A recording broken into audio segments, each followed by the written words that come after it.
दोस्तों आदाब अर्ज़ है, मैं अनीस अहमद खान हिंद वॉइस से आपसे मुखातिब हूँ।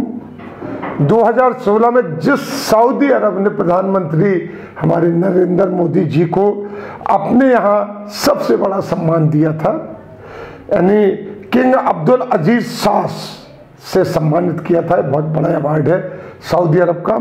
4 साल बाद वही सऊदी अरब 20 रियाल का जो करेंसी छापता है, उसमें पता चल जाता है कि वो भारत का और मोदी जी का कितना सम्मान कर रहा है, क्योंकि उसके विश्व मानचित्र के जो फोटो छापता है वो उसमें नोट में अपने, उसमें भारत के अभिन्न अंग जम्मू कश्मीर लेह को भारत का अंग नहीं दिखाता है। ये करेंसी सऊदी अरब द्वारा G20 की अध्यक्षता करने के उपलक्ष्य में छापी गई है।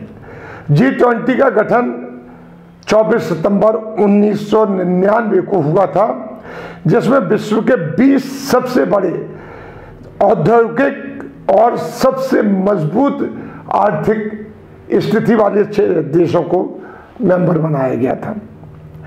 इस बार G20 की जो अध्यक्षता सऊदी अरब कर रहा है, जिसके जो अध्यक्ष होंगे किंग सलमान बिन अब्दुल अजीज अल सऊद जो है वो इसके अध्यक्ष होंगे। ये नवंबर में होगी रियाद के अंदर। इस G20 के उपलक्ष्य में 20 रियाल की एक करेंसी छापी गई, नोट छापा गया जो होता है।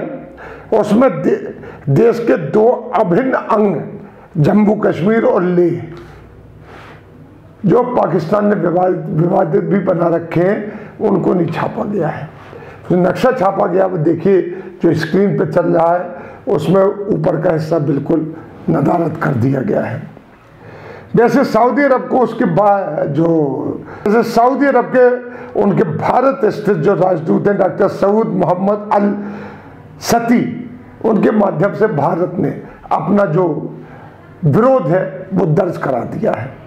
उन्होंने आगाह कर दिया कि चिंता है भारत को, ऐसा नहीं होना चाहिए। उन्होंने इस पर जल्द कदम उठाने की एक आश्वासन दिया और कहा कि हम सऊदी सरकार से बात करेंगे। वहीं 20 रियाल की इस करेंसी में गिलगित बल्तिस्तान और पीओ का भी नहीं दिखाया गया है, क्योंकि गिलगित बल्तिस्तान और पीओ को पाकिस्तान ऑक्युपाइड कश्मीर, पाकिस्तान के कब्जे में है ये, और पाकिस्तान को अपना अभिन्न हरदम कहता रहा है।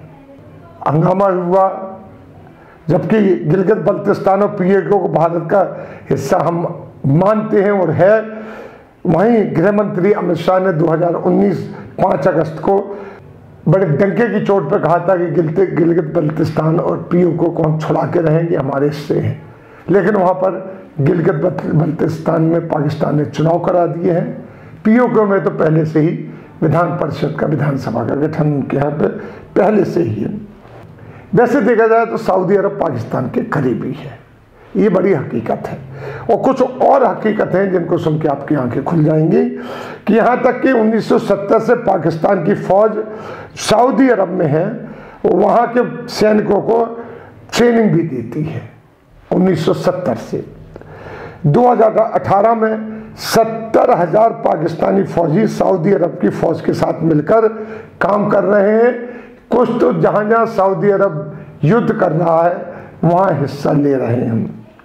यहीं तक कहा जाता है कि पाकिस्तान के एक जो जनरल है वो सऊदी फौज को ट्रेनिंग दे रहे हैं और बाकायदा एक युद्ध का मोर्चा संभाले हुए हैं वो।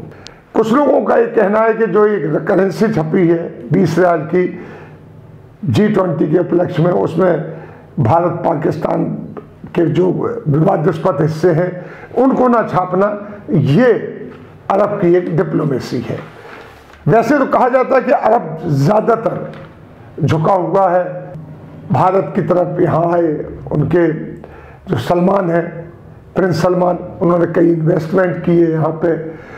उन्होंने ही, उनके ही मध्यस्थता से रिलायंस वालों को बहुत बड़ा ठेका मिला, जो मुकेश अंबानी है, इस तरीके से है। लेकिन कुछ चीज़ें और हैं, जो भारतीय प्रवासी मजदूर हैं उनके ऊपर जो सैंक्शन लगाते चले जा रहे हैं सऊदी अरब वाले, उससे पता लगता है कि तनाव तो है।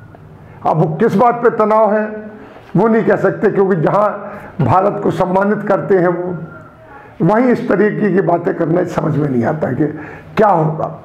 वहीं जो जिस तरीके से एक नैरेटिव चल रहा है हिंदुस्तान के खिलाफ, भारत के खिलाफ, कि यहाँ पर मुसलमान माइनॉरिटीज़ की ज़्यादातर पुछाई नहीं होती है, ज़्यादातर उनको एट्रोसिटीज़ हो रही हैं, तमाम तरह की बातें चलती हैं, तो हो सकता है कि बड़ा संजीदा कदम और संभाल के कदम उठाया हो सऊदी अरब ने। लेकिन बेरकफ आगे देखते हैं, G20 पे 20 रियाल की करेंसी छपी है, उसमें भारत के कई ऐसे हिस्से जो भारत के अभिन्न अंग हैं उनको नहीं छापा है। ये एक सोचने वाला मुकाम है। इसी के साथ हम आपसे लेते हैं विदा, अगले अंक में फिर हाजिर होंगे, तब तक के लिए दीजिए हमें इजाज़त।